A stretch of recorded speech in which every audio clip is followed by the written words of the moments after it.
The Führer has retreated to his underground bunker. Fearing capture by the advancing Russian army, he is forced to make a decision. Death or surrender?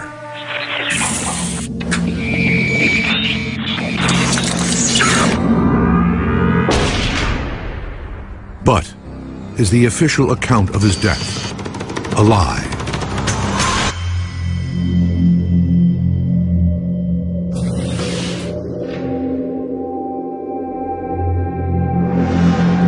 Germany is doomed. The Allies are advancing on two fronts as the race for control of Berlin plays out. Adolf Hitler is out of sight, hidden beneath the streets of the city. And when Berlin finally falls, he is gone.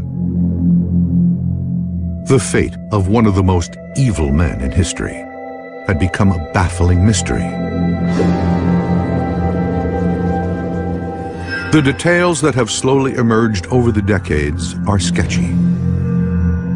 Most believe he shot himself on April 30th, 1945.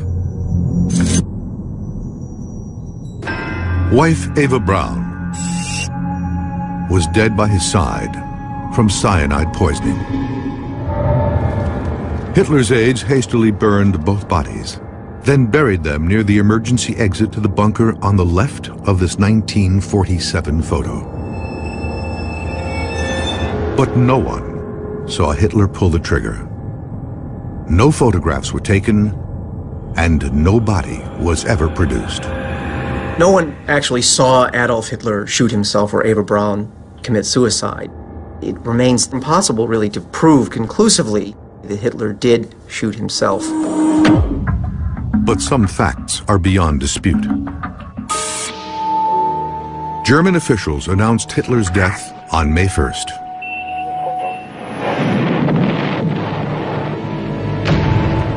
"24 hours later, Russian forces captured the bunker and claimed Hitler's body was nowhere to be found.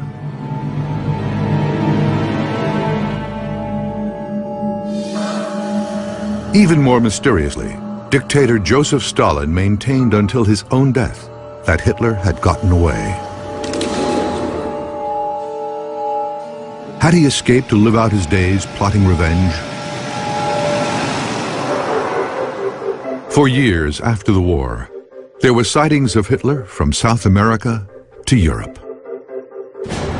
U.S. intelligence even created these mock-ups to help agents determine what he might have looked like had he changed his appearance. There were reports that Hitler was not only alive, but living somewhere in the British occupation zone in northwestern Germany. In 1968, the Russians changed their account of his death, saying they had evidence to prove Hitler had died in the bunker. They claimed they uncovered the partially charred corpses of Hitler and Braun in 1945. What they didn't reveal until decades later was that they had buried the bodies at a military compound in Magdeburg, Germany. The bodies remained there for 2 decades, until 1970, when they were dug up again. And it was around April of 1970 that the head of the KGB ordered that the remains of Adolf Hitler, Eva Braun, were to be disinterred, and this time the remains destroyed. The mainstream belief is that the Russians then cremated the remains and scattered the ashes in the Elbe River.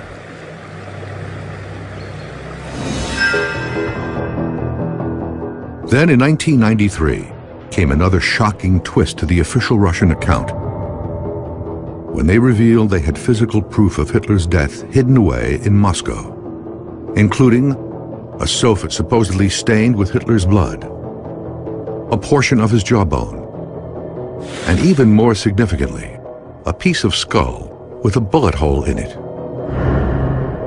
The Russians have always restricted access to the evidence, and it has never been tested using modern forensic technology.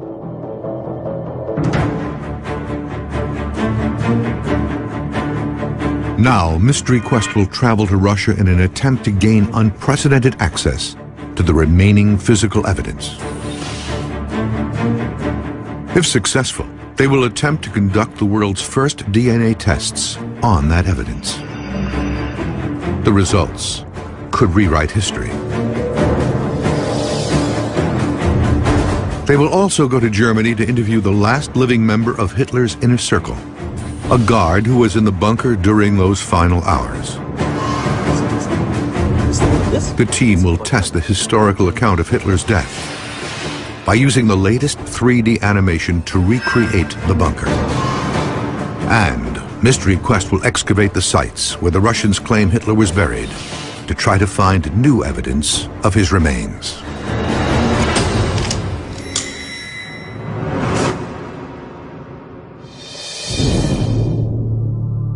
Russia's secrecy is legendary, and the evidence they hold has rarely been seen and never tested. It is held here deep within the Russian Federation State Archive. Intense negotiations with state officials have resulted in Mystery Quest being granted 1 day's access to examine the evidence.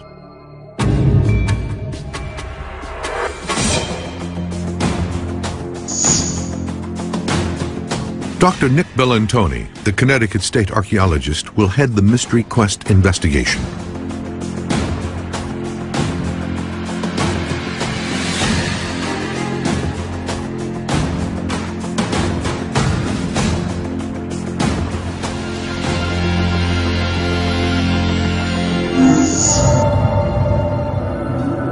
But before he can start, Bellantoni hits a roadblock. The archive is refusing to grant him the agreed-to access. Heated negotiations take place off-camera. Finally, the Russians relent. But Bellantoni will get just 60 minutes to examine all the documents and gather samples needed for testing. We have less than an hour to compile all the biological data we need to take back with us. So it's not an ideal situation, certainly by any means, but we'll get something. The accepted version of Hitler's death comes mainly from a 1945 report from the British Army. It was the result of a brief investigation by Major Hugh Trevor Roper. On November 1st, 1945, he provided conclusions of his investigation, which was that Eva Braun had taken poison and that Hitler had shot himself. But Trevor Roper was given little cooperation and relied mainly on eyewitness accounts. The Soviets controlled access to the bunker. Trevor Roper was not able to conduct any kind of serious, extensive investigation.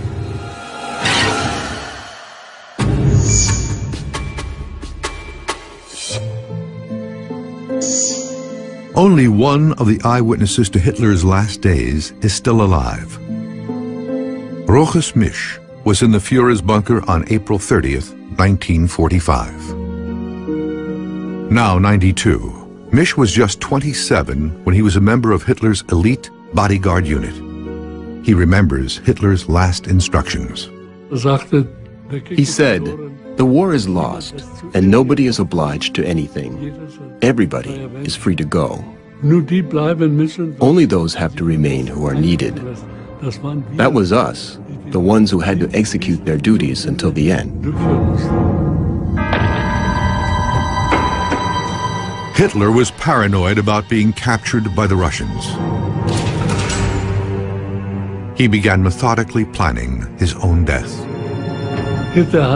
Hitler had asked his doctor, "I will kill myself. What's the best way?" So Professor Hase explained to him, capsule and shooting at the same time. That would be best. Misch says he did not hear the shot, but others did. I was standing in the hallway, and somebody shouted. The person had heard the shot. I didn't. He claims he saw the lifeless bodies of Hitler and his wife, Eva Braun. Of course I was curious. I took a step forward to look inside.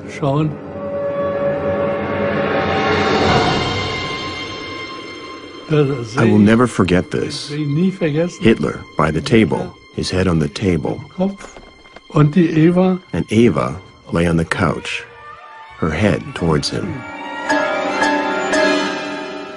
But Misch has changed his story over the years.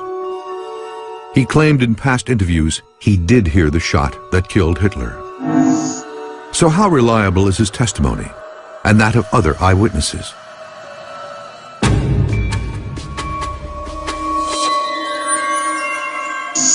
This man doesn't believe the eyewitnesses. First of all, nobody found the corpse of either Hitler or Eva Braun. All the testimony of the key witnesses are very contradictory. Author H.D. Bauman spent 6 years researching his recent book about Hitler's fate. Stalin told the Allied leaders in Potsdam in July 1945 that Hitler escaped to Spain or Argentina. He's convinced Hitler got away. I don't believe Hitler died in a bunker. Now, the evidence in Moscow could help prove it. This is actually an extraordinary opportunity.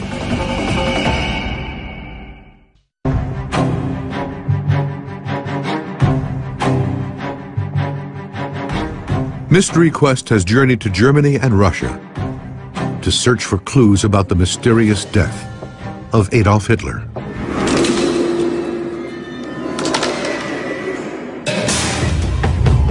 The alleged site of his death, the Führer bunker, was designed as a temporary shelter. But by April 21, 1945, Russian shelling was so bad that Hitler was forced to stay below ground at all times. Few were allowed on the lower level, the Führer's private rooms. Hitler's bodyguard, Rochus Misch, was often stationed there on protection detail.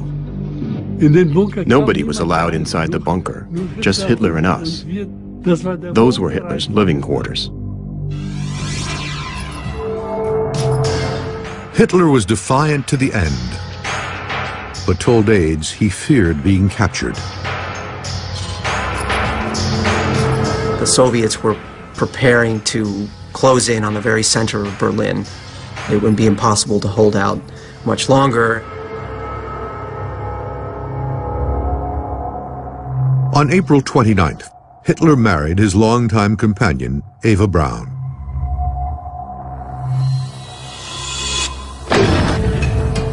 The next day, the Führer met with his few remaining friends and staff outside his study to say goodbye.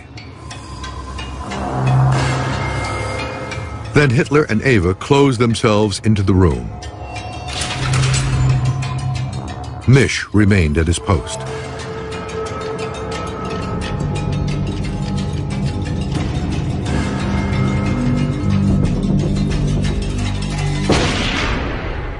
He says someone yelled they'd heard a shot, but no one moved. A lot of time passed until somebody said, "Now open the door." He says he saw both Hitler and Eva dead. Minutes later, he saw the Führer's body wrapped in a blanket being carried down a hall outside to the Chancellery garden.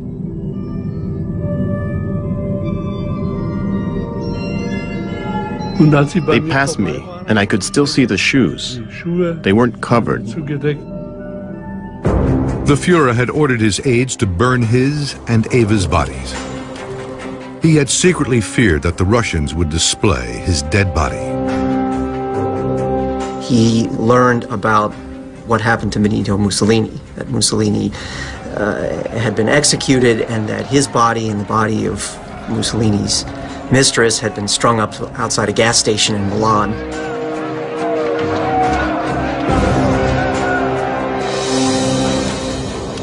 Unable to fully burn the corpses, aides allegedly buried them on the bunker grounds.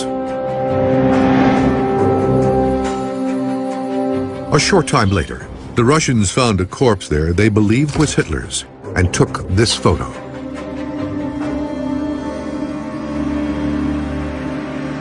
Hitler was like a lot of political leaders. He occasionally made use of a double or a doppelganger.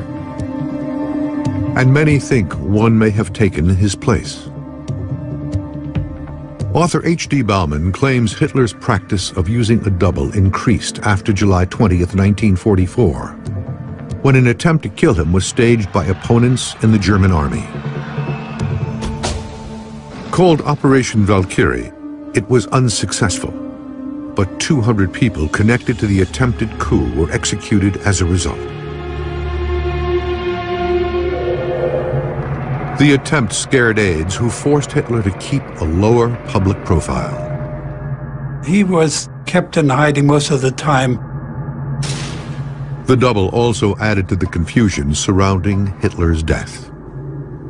The double got killed by the German security service April 30th. The Russians discovered this corpse in a shallow grave on May 2nd. And for the first 2 days, the Russians believed it. And they displayed it in the courtyard of the Reichschancellery, and they took photographs and so on. But then found out that he was 2 inches too short. His ears were a little different. According to Bauman, Stalin was now more certain than ever that Hitler had escaped.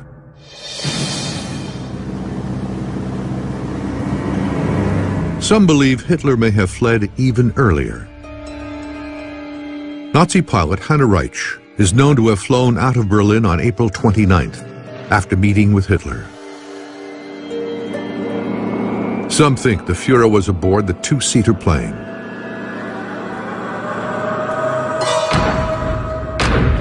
Reich evaded heavy Allied fire and escaped. She denied until her death that Hitler was with her.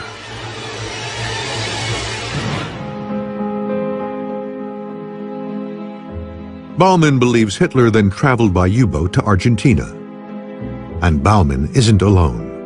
The FBI did investigate the many rumors that came out of Argentina, but not much came out of it.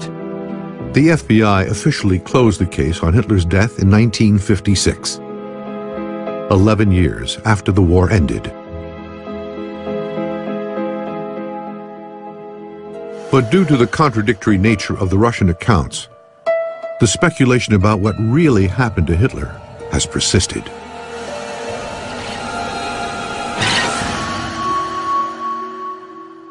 The Fuhrer bunker was located directly beneath the Reichschancellery, which was Nazi Germany's capital building.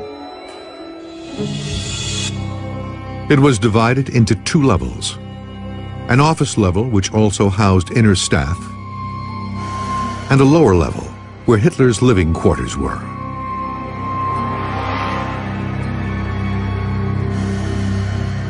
The bunker itself is gone. It was destroyed in 1947 and paved over in the 50s. This is what it looks like today.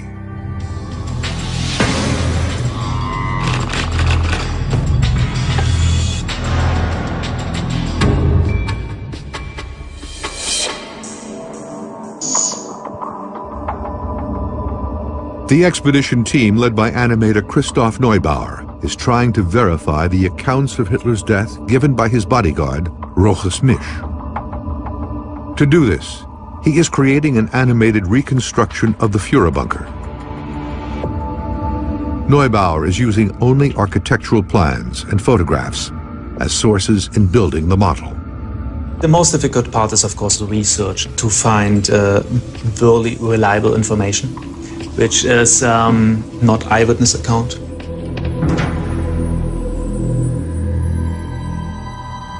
He starts at the site of the bunker. Here, exactly on the spot, 7 meters underground, would have been the place where Hitler committed suicide. And they had to move him into the garden. From here they had the problem, there was a lot of shooting, so they had to find a quick spot to burn him. So they moved more or less 4 meters further into a ditch. So here they dropped him, and here they burned him. And it's also the place where the Russians found him several days later.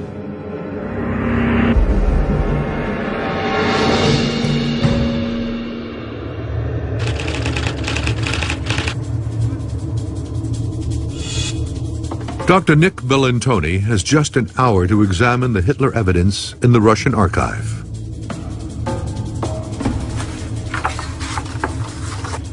He begins by examining a stack of documents known as the Operation Myth files.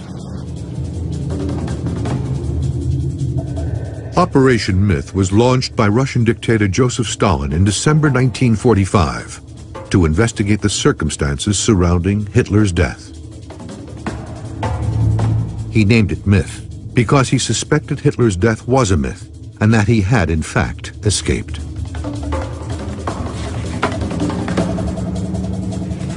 The files are a compilation of forensic reports and witness interrogations. Among the documents, Bellantoni makes a surprise discovery. A map of the bunker drawn by Hitler's bodyguard, Roches Misch.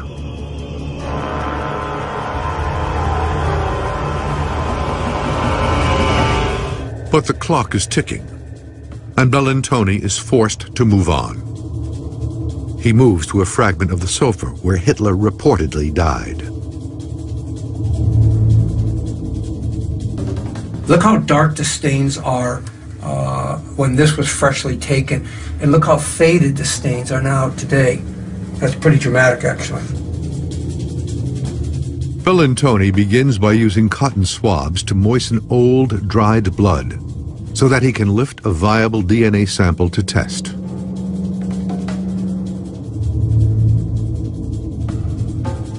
I'd like to give another sample. I'm getting a little discoloration. The problem is, you know, in terms of a potential DNA analysis, we're probably getting the contamination of people that have touched this over the years so many times. But let's take the sample back. He takes samples from 5 different parts of the sofa, putting each into a separate envelope so there's no cross-contamination.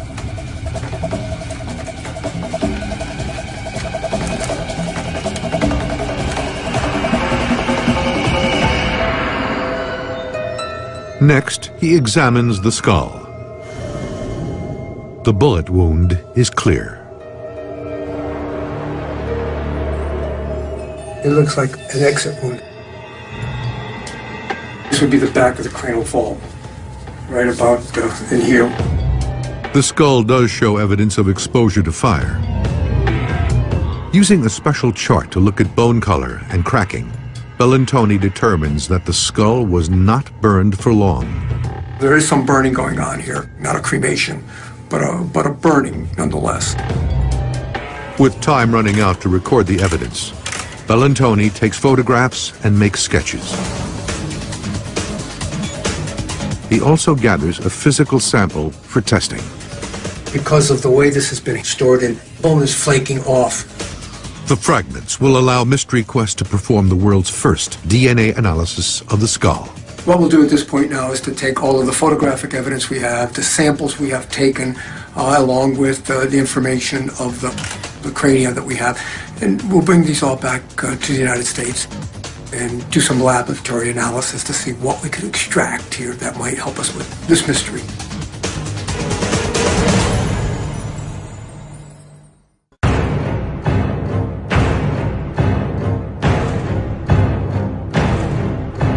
Mystery Quest is searching Europe for answers about the mysterious death of Adolf Hitler.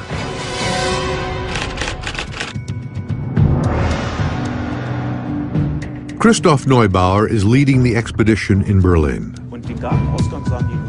He does not believe the eyewitness accounts of Roches Misch and others are true. He's gathering evidence to test their stories below ground.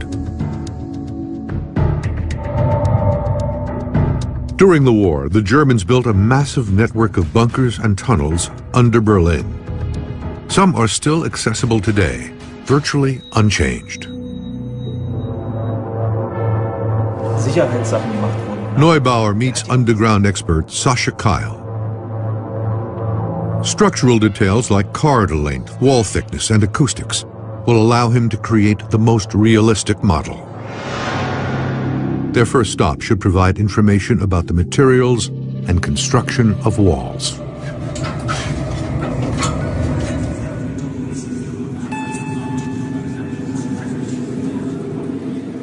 Here it gives me actually an indication how Hitler's bunker could have actually been structured. In one room, they discover a large generator. Wow. Is this the original one? Yeah, completely. 100%, and it is still in function after so many decades. It's the last one remaining from these engines. The same model generated power for the Führer bunker.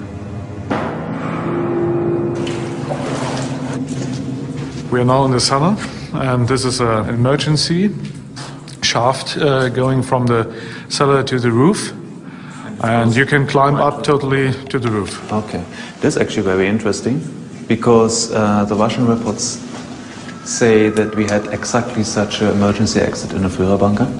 From there you could actually come into the garden. The emergency hatch shows how Hitler could have escaped from his study.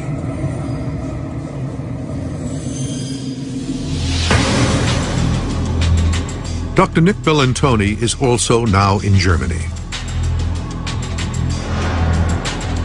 He's traveled here from Moscow, hoping to examine the site where Hitler is thought to have been buried.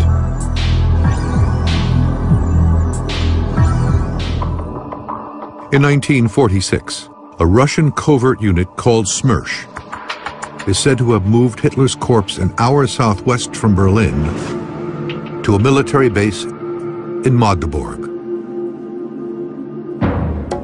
Smersh, which in English means death to spies, was founded during the war to keep the Red Army free of traitors, deserters, and spies. But after the war, Stalin used Smersh to find out what had happened to Adolf Hitler. The account of their investigation is part of the Operation Myth files Bellantoni was able to examine in Moscow. Smersh allegedly found Hitler's charred corpse at the bunker on May 4th, 1945, then buried it in Magdeburg, where it remained undisturbed until 1970, when the Russians decided to destroy it once and for all.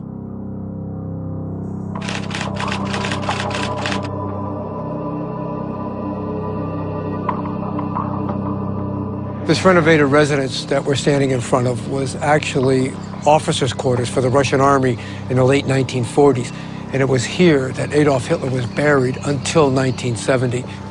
So we're hoping to take a look at the land, see the area where the former courtyard used to be, and see if we can find any physical evidence of where the burials might have been located.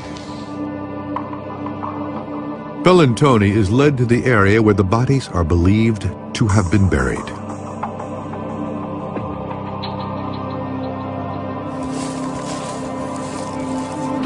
As you can see, the land has been overgrown, the land use, much of the stuff that's happened here, the root systems and the hard earth, we're really not going to, our investigation will not yield much information here. Russian records show that Hitler's body was taken 10 miles from Magdeburg and then cremated in front of a morgue.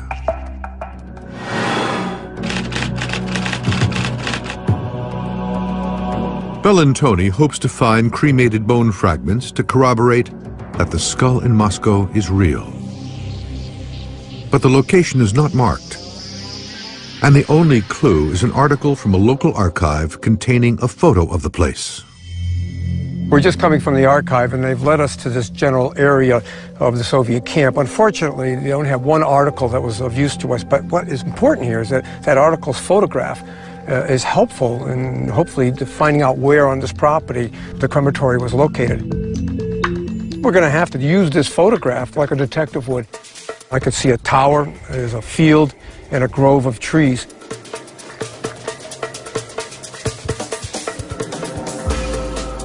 The tower and field really come into perspective now. The legs on the tower are too wide apart from this perspective compared to what's in the photograph. So we still got to go further, but clearly we're on the right trail. Look at this, a slab. We've got cement slab over here. This is it. This is it. This is the morgue. According to the eyewitness account, Adolf Hitler's final cremation was out here in the front of the morgue, probably about where I'm standing. Bellantoni begins digging a test pit 10 feet from where the front of the building used to be.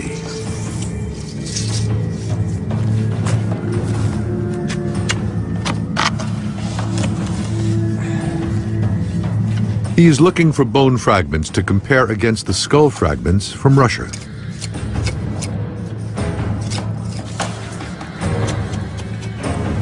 We're not seeing much for artifacts at this point. No bone is found, but samples from the different layers of the pit are taken for chemical analysis. Bellantoni has gathered the evidence necessary to test the Russian account of Hitler's death. Our studies have been basically exploratory, but clearly this has the potential of yielding more information.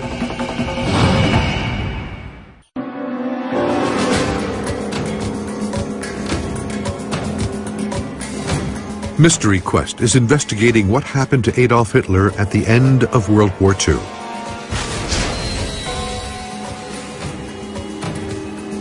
For decades, speculation has raged that Hitler escaped Germany and lived out his days plotting revenge. The Russians, who claim they discovered his body, have changed their account of what happened numerous times. Now, Mystery Quest has been given access to the physical evidence the Russians say proves Hitler did die in his bunker.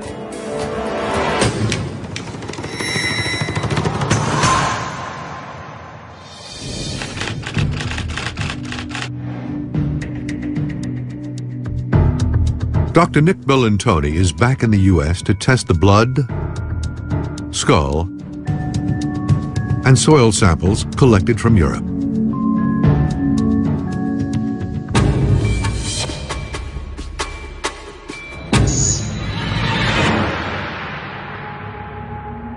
The science team begins by looking for traces of Hitler's bones from his reported burial site in Germany. I have a couple of samples from Germany for you. It might be what we're looking for.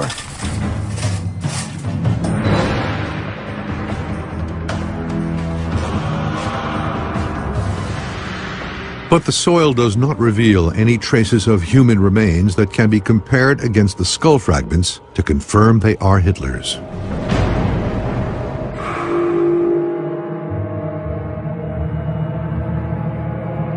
Bellantoni next performs a forensic examination of the high-resolution images he took of the skull. He's noticed something. Well, upon our return from Russia, one of the things we wanted to do was take a look at our photographs that we have, blow them up, and really see if we can really get some good detail on top of the forensic information we achieved there. A few things that are pretty striking here and actually problematic. One thing we had noticed in Russia, and really are highlighted here in these photographs, are the sutures are very open. And what the sutures are, if I can use this model, are basically where the various skull plates come together and you get this little jigsaw line where the bones come together. Really what happens basically as you get older, they start obliterating. We know Hitler died at 56 years of age and really quite open for someone of that age bracket. These look very young, like a more someone that's 20 to 40 years old. And there's something even more shocking about this piece of skull. The other thing that we noted also in Russia and see here very much in these photographs is the thinness of the vault plate. It's rather small, and as a result, it's something we would not expect from an adult male. Usually males are more robust. If the police brought us this, we would have thought it was a woman, to be honest with you. This could mean that the skull the Russians have held for decades isn't Hitler's at all.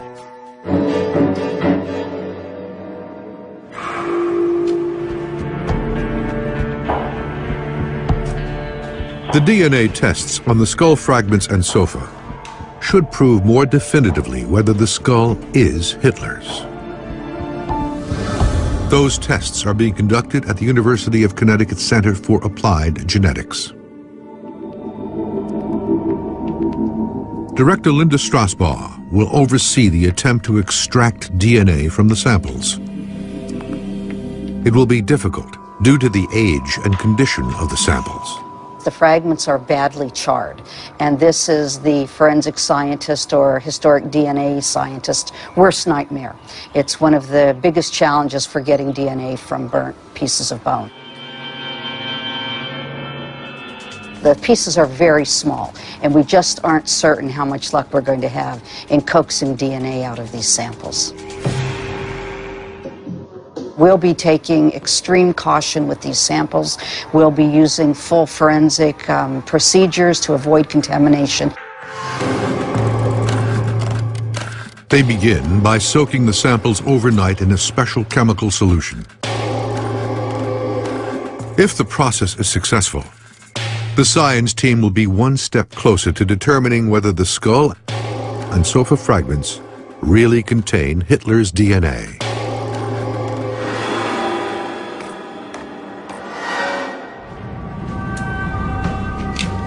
The next morning, the team removes the samples from the roller, and the bone fragments are ground into a fine powder. For the bone fragments, we actually powder the bone to make it easier for the solution to get in and lift the DNA out.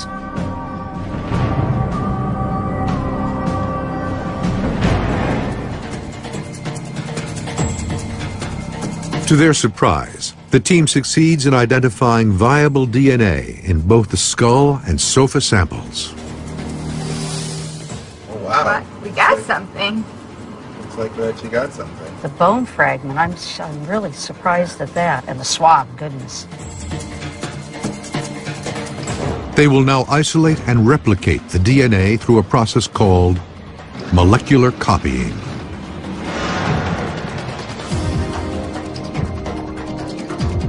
This will give the scientists more material to look at.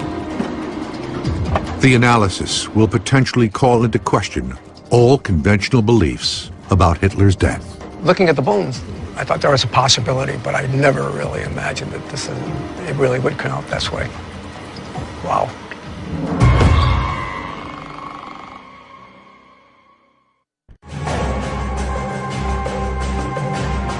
Mystery Quest has undertaken an expedition to Eastern Europe to try to determine whether Adolf Hitler died in 1945 or somehow escaped.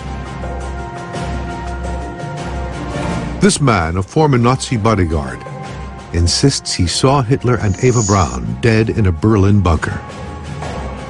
This author believes Hitler faked his death and escaped to Argentina.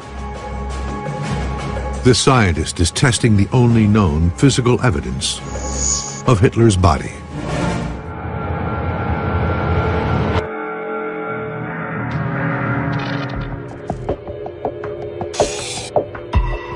In Berlin, Christoph Neubauer is unveiling his animated reconstruction of the bunker. He is using it to test the accuracy of eyewitness Roches Misch. This is the garden of the Reichskanzlei, under which the bunker was located. The upper level is where most of the staff was positioned.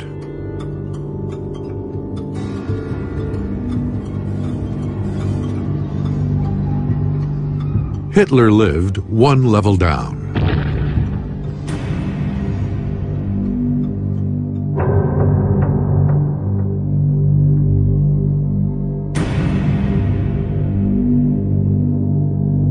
This is the door to his private quarters. Neubauer doubts the claim of Misch that he saw or heard Hitler die. It appears that in the main bunker, that the engine room was right next to Misch's room. They had the submarine diesel engine running, which is very loud.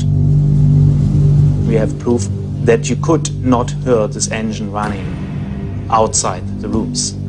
So there it gives us an indication how protective actually such walls were. There's no way he could have heard anything. And neither could anyone in the upper bunker, where most of the other eyewitnesses were. The upper bunker was almost 4 meters apart and also 2 meters higher than actually Hitler's bunker. No way that anybody could have heard anything up there. No way. The accepted historical report of Hitler's death appears based on unreliable eyewitness evidence.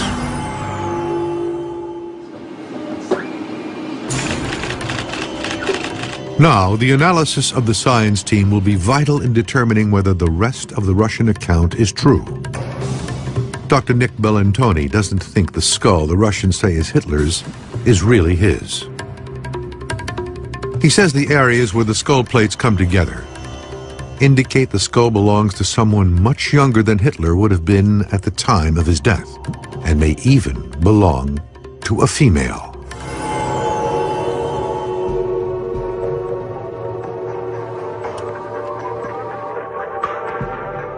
The team was able to extract something called allosomal DNA from the skull and blood evidence.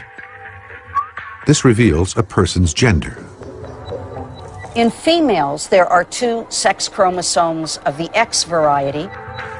A male has 1 X and 1 Y as his sex chromosomes. The red boxes tell us what the computer says is there. First, the team looks at the DNA results from blood on the sofa. The blood sample contains predominantly male DNA. So the blood on the sofa came from a man. But whether it actually belongs to Hitler can't be proven without a DNA sample from a relative. While Hitler has living relatives in the US, they did not respond to inquiries from Mystery Quest. The team turns to the DNA result from the skull.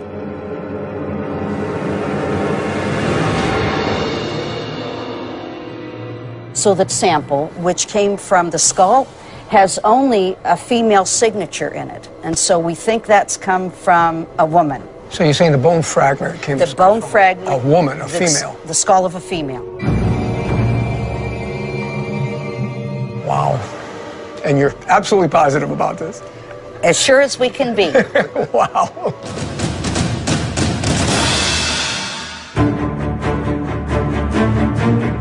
Mystery Quest has uncovered groundbreaking new evidence that calls into question the historical account of the death of Adolf Hitler.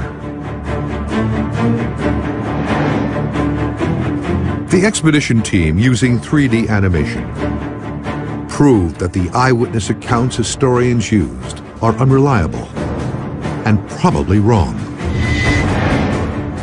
The science team gained access to the skull Russia has long claimed as definitive proof Hitler did die in his bunker,